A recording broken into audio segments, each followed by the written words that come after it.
So, as Benjamin said, my name's Sophia, and ayahuasca now it was something I came up with because I realized with the globalization of ayahuasca, this explosion into popular culture, people are really uninformed about what it is and what it does. There's a lot of really dodgy information on the internet, a lot of really bad opinions. Sort of people go on the ayahuasca forum and say, hey, this is happening, and someone's just like, drink more ayahuasca. And like, it's really not how it should be done.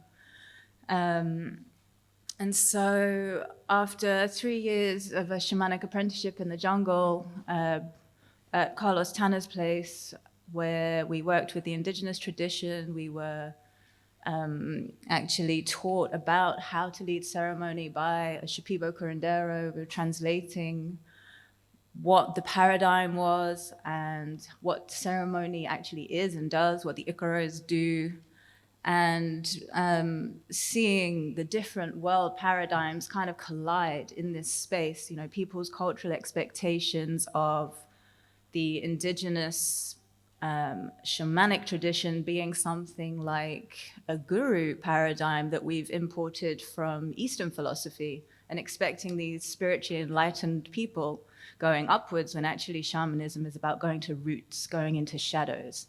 So these expectations, these just realizing there's just so much misinformation, so much misunderstanding, which really affected people's experiences in the jungle, outside of the jungle. And so after seeing a lot of things myself, these crazy kind of images, and going there because I felt broken and wanting healing, and really now stepping out of that and realizing that I found my power, I found my purpose, and really this is the completion of my integration, and now I'm ready to share it with the world. And so the purpose of my company is about education, helping people primarily prepare for ceremony and understand what it is, and to integrate the experiences and really get the most out of it, because otherwise, what are you doing, really? And so the primary focus is participant safety, because as it's been mentioned already, not all ceremonies are created equal, not all brews are equal, not all shamans are equal. And, you know, bad things are happening, amazing things are also happening. And so I want to empower people to find the best ceremony for them, for their reasons, for their context. Sustainability of the plants, that's a big issue in this field, where so many people are now drinking that people are worried that the ayahuasca stocks in the jungle are not going to be able to keep up. Ayahuasca is a cash crop. There's jungles, areas which have armed guards where the ayahuasca is growing. And so if people aren't using it with respect and without wisdom and without integrating the experiences afterwards, the demand increases. And really just wanting people to respect the cultural roots where it comes from, and also themselves. Realizing that if they take the hero's journey out of their own worlds to do such an empowering, sacred process, that they must, sorry, I completely lost my flow with the lights. People going on this incredible journey, coming back to themselves, that they need to respect the tradition from which they come from. And I feel like at the moment, ayahuasca is pushing people out of the jungle who have been training there for a really long time. And that's about teaching people how to reconnect with their own spiritual traditions from their own lands, to connect with the plants back home and use their own indigenous plants and connect back to the sacred. And so in this presentation, I'm going to talk about the cycle of drinking ayahuasca, which I've kind of just broken down into some really simple steps with easy to remember acronyms, so people can get grounded, useful advice that they can go for right now. So just a quick show of hands, how many of you have actually drunk ayahuasca? We haven't actually spoken about this. So most people, some haven't. And how many of you had some kind of preparation by another human that explained what this is about and maybe how to navigate in the ceremony? Way less. Okay. Thank you.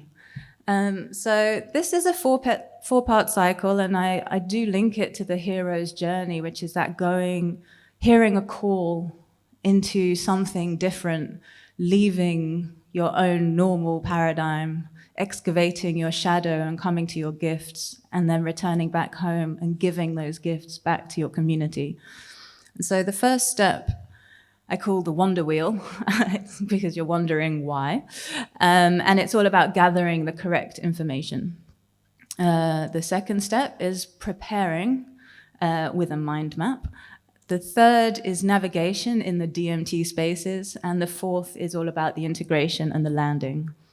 So why are these things important? Well, I've mainly covered that already, but it's about getting the most from the experience. When you're prepared for something, you're going in with the right intention, but you also come out able to assimilate the information and contextualize it into your life. Safety and harm reduction, I've already mentioned. Finding the right set and setting for your own personal needs. Self-empowerment. So knowing the right questions to ask is really important. And unless you know something about what you're going into, you can't ask the right questions. And so that's something I'm really passionate about teaching people. Mudge talked about finding out what's in the ayahuasca. That's a really good place to start. All these things will also help you have a smoother ceremony. Obviously, that's not guaranteed, but if you know that there's turbulence when you're on an aeroplane, you don't get freaked out when it gets bumpy. It's that kind of thing. So helping you ease into the experience without so much fear. And then an easier integration ride. With the integration part, knowing about what it is, which for me, it's not just about coming back into your body, it's about all the steps into coming home and actually birthing the gifts you were given from the ceremony into something useful in your life. Knowing about the process and what it looks like can help you make those changes, contextualize the experience and give it a narrative, because as humans, if we don't really understand why something was relevant to us, we don't give it meaning. And then, as I said, bringing gifts back to the community. So the Ayahuasca Wonder Wheel, I'm not going to focus on the information and the navigation phases. I'm just going to talk really about the preparation and integration, but I'll give you a very quick overview. So the information is the 5 key questions to ask, and they are really simple. Why, what, who, where, and when. So why are you drinking ayahuasca in the first place? This question is the real key because it informs all your other decisions about what you're going to drink and where you're going to drink it and why. Because if you're going for spiritual enlightenment, then the magical brujeria kind of shadow excavation, physical healing kind of experience of a Shipibo ceremony may not be the place for you. It may be, but you know, it's about finding your why and then finding out where you're going with it. And that's all I'm going to say about the information stage. The preparation we'll come back to. The navigation is split into 2 kind of phases, really. So you've got the DMT part, which is drink, meditate, take off. And for me, this is really about programming your satellite navigation system into having the experience that you're trying to obtain with the medicine. So the intention you have when you're drinking, when you're holding that cup, and you know exactly why you're drinking, and you figured out the reason why you're taking this very intense journey into yourself and into other realms, the state of mind you're in that moment has a big impact on how you set the course of ceremony. So in the interim between that drink and the takeoff of actually becoming high and getting into that space, meditating on things like gratitude, on compassion can be very helpful to keep you out of that fear space and into the heart. My maestro, Don Enrique, says that plants are all about joy, and that's their vibrational frequency. And when we are in resonance with that, we can make connections. Whereas when we're in a place of fear, the plants actually cannot connect. So as much as you think you're kind of having this experience, when it's linked from a place of fear, the plants aren't actually entering into you at all, and you're just in your own psychological hell, usually. Whereas if you've been in a space of gratitude and joy and just opened into the space, even when the plants are showing you things that may be difficult, they can reach you from a place of love and compassion and guide you into understanding more about that and healing it, which many people, as we've seen, come to ayahuasca for. And then the takeoff is usually one of the most difficult bits, because people start to get nauseous. The effects of the medicine can be very physical, and so that can make people panic. And so really it's about learning how to push through the clouds. I spoke about turbulence earlier on a plane on a cloudy day, which if you live in England, you're usually taking off through clouds. You get that bumpy patch. And that's the point where most people think, oh, maybe going down would be better. But actually, you want to push up, go through the clouds into that place where it's always clear blue skies. And that's the realm where you're trying to access. And so learning different techniques, which we would do in the preparation stage before ceremony, you can then take off that into that journey much more easily. Then the spaces part is everything around the ayahuasca space, which again, I really don't have time to go into properly, but you know, the role of the shaman, curandero, or space holder, what purging is, what it looks like, the different kinds of purging, because it's not all just vomiting. The audio landscape, so the role of icaros or other mantras or other music or silence and how that can affect the space. Communication, which would be around visions and other forms of communication, because again, in this world, we're so focused on the visual aspect of the visionary experience because it always uses that kind of visual language. But for me, I don't see anything. I hear it, I feel it, but I don't have that visual connection in ceremony, but it doesn't mean nothing's happening.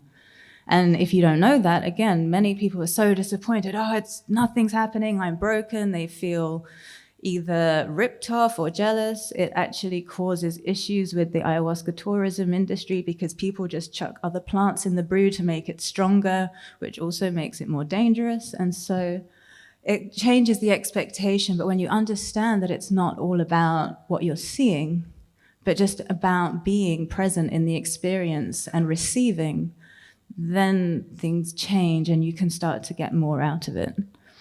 The environment is about the proximity of other people in the space, the kind of setting you're in, and many, many other factors. And then salvation is where I would be talking about different lifelines in ceremony, techniques to kind of cut the experience if it's too much, or at least bring it much further down. Different meditation practices, things you can actually do. And so that's that part of the cycle. And then the integration is the landing, which I'll come on to. So, preparation. I've broken it down into 7 steps. Some of which I'll talk about now, others which I won't. I run 2-day workshops on this whole process, so it's quite hard to do it in 30 minutes. But so the first step is medication, which, as Mudge was talking about, is really important to know what you can be taking, what you can't be taking, the weaning off process and all of those things, and just something to be really educated about, which again, not for now. The second is about intention. And the intention will be crystallized by knowing what your why is, why you're drinking in the first place, but it's slightly different. We talk about being able to petition ayahuasca in a co-creative space. It's not a complete surrendering, but it's not about complete power or control. It's about finding that sweet balance between the two. And so you ask questions. So, show me the root cause of my fear was my first intention in the jungle, which, you know, was a little bit heavy, but actually it's brought me to this moment, so it feels quite profound right now. because I've literally got the lesson sitting in that chair about 5 minutes ago and finally understood the last 4.5 years of my life, which with integration, thank you. But as I come on to talk about integration, you'll understand it's not about the first few hours and days after ceremony. It can be a really long process, which takes work.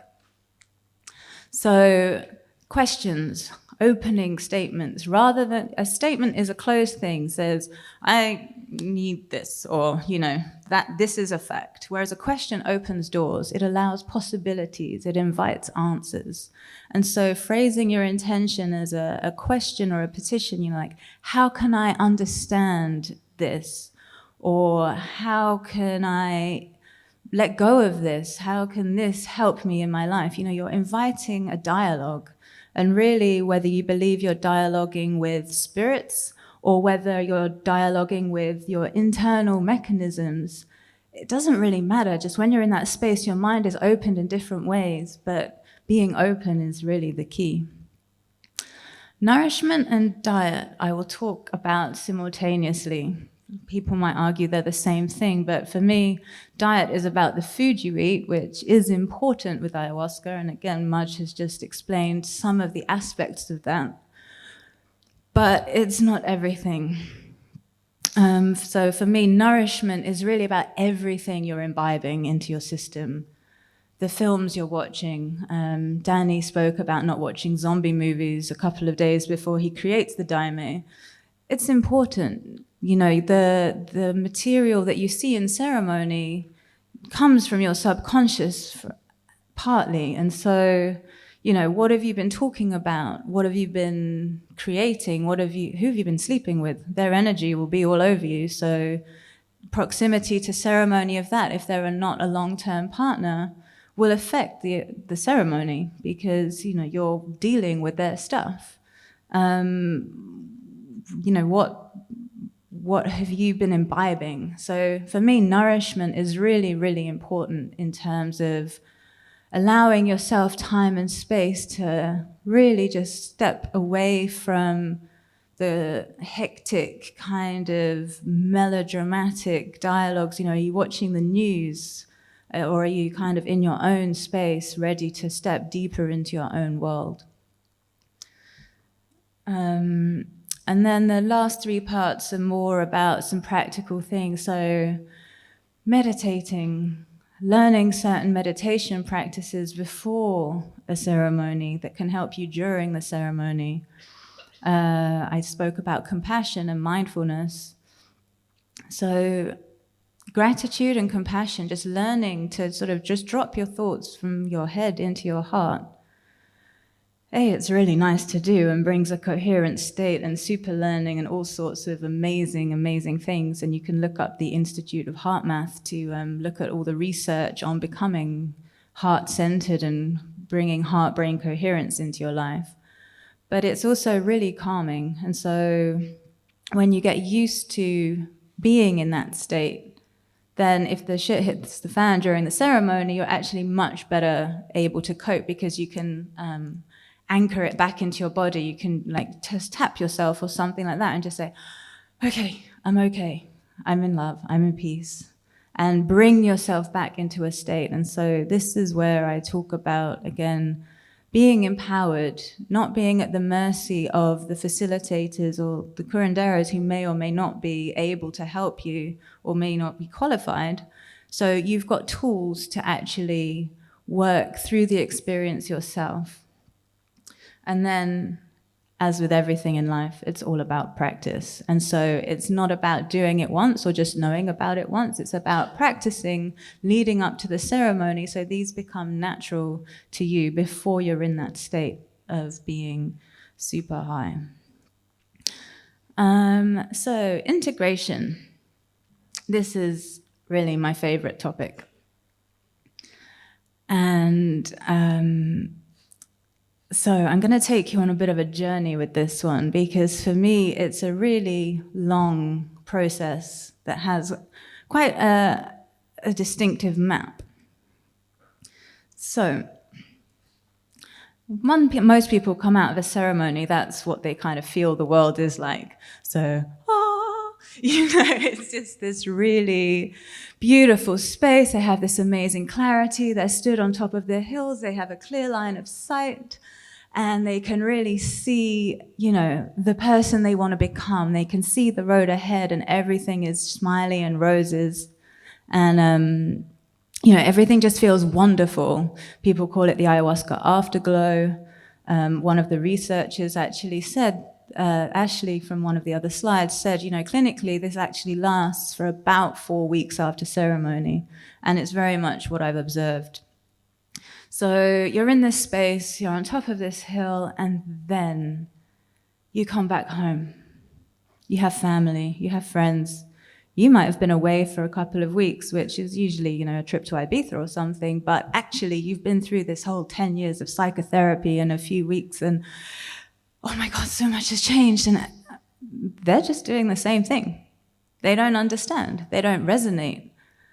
And that can be really difficult when you've changed so much and everything else you come back to is the same. People's expectations of you haven't changed. They just think you're you, but you're buzzing on the inside, and it can be really confusing. And then you've got to figure out what it all means. So this is kind of you going, yeah, and then you actually realize you might not make the jump, and things start to get a little bit shadier. And at some point you might find yourself, as you walk down the hill, you're sort of descending into this dark forest, and you become this character in some mystical fairy tale where you don't really know what's going on. For me, this is actually the part of the underworld where you're still in that journey space.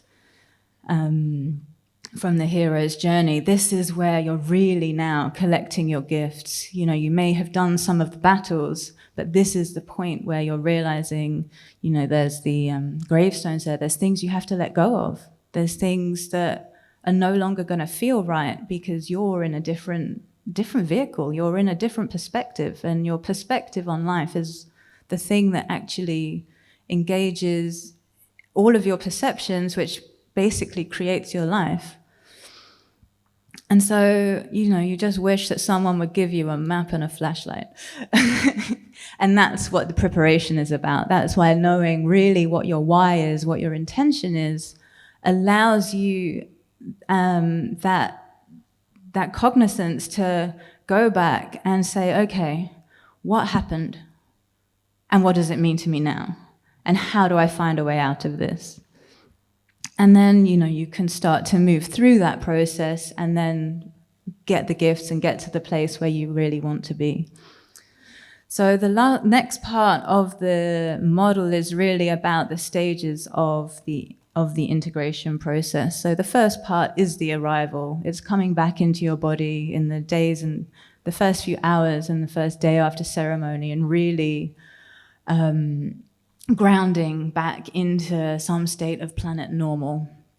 Most centers will hopefully guide you through at least this process, but not all of them. So, use easy things. Go outside barefoot on the ground, connect with the earth, journal, start writing or doing art, something that's meaningful to you, because that's another thing. It's really about doing things that are meaningful to you, that will help you understand, to help you come back and land.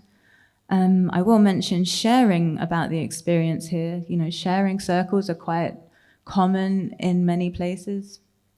And that can be amazing to really talk about your experience. But sometimes when you haven't really been able to think about it properly yourself, and then you share it, those words crystallize it into one meaning. And it's probably not ready to be crystallized yet. And so the most important parts, sometimes it's really good to keep things back and actually allow it to have its power within you, that understanding to morph. Because also the other people in the circle with all the best intentions in the world can put their meaning onto it. And then your whole idea of what the ceremony was is all about what they assume it means to you, rather than actually learning what it means for yourself. Nurturing the experience. So this is in that afterglow period of the next few weeks. And really, it's sort of integration 101. It's the stuff you'll see on all the websites about integration. So going for walks in nature, journaling, being kind to yourself, giving yourself time and space to reflect. Those are all really important things to do. And the more you kind of allow that process to unfold, the easier the part when you're walking through the dark forest can become, because you have a reference point for the experience. I tell the participants that I do my counseling with to make sure that, when they get home from the jungle, they have like a bullet point resume, like what were the key highlights of the ceremony? What were the key highlights of the retreat? The most meaningful, the most important lessons that I have, and just have them in bullet points and stick them on the walls. So they're just there as a reminder. Because what happens is, especially when we leave the space, is it becomes very dreamlike, and we start to kind of lose the sureness of what happened, and it starts to lose texture and color, and we kind of wonder if it really happened at all. And so having these notes in our own writing or voice recordings in our own flavor of language really help us connect, say, no, okay, I'm not going crazy. This did happen. This is what I felt. Okay, cool. I have no idea what it means now, but I'm not nuts. Great. And then we go through a discovery and discernment process. And this is really, for me, the bit where the work is starting to get involved. And so what I mean by this is all about interrogating the experience. What did it mean to me when I was in the jungle and this happened? What does it mean to me right now? What changes do I need to make based on that? Is it important? In the symbolic languages, what do these symbols actually mean? And really learning how to sort of ask questions. You're constantly reflecting and discovering, because the integration process is fluid.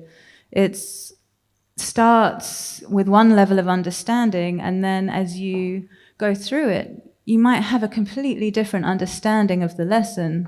But that's because, when we go to school and learn the sciences, in biology, you learn that a cell is a circle with a circle inside, and that's the nucleus. And then when you're in A-level, you learn about all these other things. And it's not that the kid version of the biology was wrong, it's just you weren't ready to understand the information yet. And the unfolding of the integration process is like that. So as the information gets deeper and the layers peel off, we start to get more and more aware of an expanded set of lessons. So some of the common issues that people have with their integration process are really, some of them it's mainly not integrating. So we see a lot of people going to ceremony after ceremony after ceremony. They feel amazing, they feel broken, they feel amazing, they feel broken, and they just go to these circles to feel better. It's not a lot of people, but there is that starting to happen, this kind of spiritual bypassing. It's just, this integration build-up, because over time, when you start to see your own mental tricks and own issues coming up and your own patterns, at some point you can't ignore them anymore. And so if you're not doing anything about them, but seeing them more and more clearly, it can hurt. And it can make people feel even more broken. And that's something that's really common. And so what's really important is building a network. There's a group, the Psychedelic Society run of integration, it's peer support of people talking about their experiences, and having that connection with other humans who are going through a similar experience with you is extremely important. Isolation is one of the biggest issues with integration because people feel really alone. I find this especially with people in North America that, they were like in their 60s quite often. They go away, they come back, and then they're just alone. No one understands. I have a friend who works in the city who mentioned ayahuasca once at a water cooler, and now half of the office thinks she's a crack addict. So, it can be really isolating to be out of community. And so building a network of people, finding groups like this who can support your process, but also knowing that you can reach out to professionals. The MAPS website has a whole list of therapists who drink, or the therapists who are sympathetic to ayahuasca drinking. And I think that's also really important, that if you do need professional support, working with someone who understands the experience and who doesn't actually think you're a druggie, because I also know people who that's happened to. They were traumatized by their therapist who was completely unsympathetic to them, and then made the whole process a lot worse. And she basically described it as just needing to do this. And she was completely incapacitated for months until she spoke to a ayahuasca counselor who then was able to just say, a few words in the space of an hour and completely unlock her process. And the final part is growth. And growth can look really messy. We think, coming to ourselves is a really pretty experience, but growth is difficult. If you think of the journey of a seed, it's this little isolated packet of nutrition in this tiny walled container. And when the conditions start to get right, it starts to sort of pulse. It's gathering its nutrition from around it, and it's pulsing, but it still doesn't know what the heck's on the outside world. And that can be a place where your fear is at its pinnacle, because you know something's happening and you don't know what. And then you break through, and you're in the sunlight. And you had no idea the world could be so beautiful. But letting go of the fear to allow yourself into that space where you can just release that shell is profound. And it takes work, and it takes effort. But it's really worth it. And really, if we're not growing and we're not giving back, then why are we doing it in the first place? And so for me, the whole process of ayahuasca is not just having the courage to drink, but it's having the courage to work with the experience afterwards and make it all come true. And so I'll leave you with the words of Gabor Mate. Don't expect the insight, which is like a door opening, to save you, because it won't. Because you can have that experience in the moment under the influence of the particular substance you've been working with, but unless you are intent on taking that substance all the time, which you can't, then you better find ways of integrating that insight into your daily life, and that takes daily work. So the post-ceremony or the post-event or the post-experience, integration is at least as important as the experience itself. Thank you.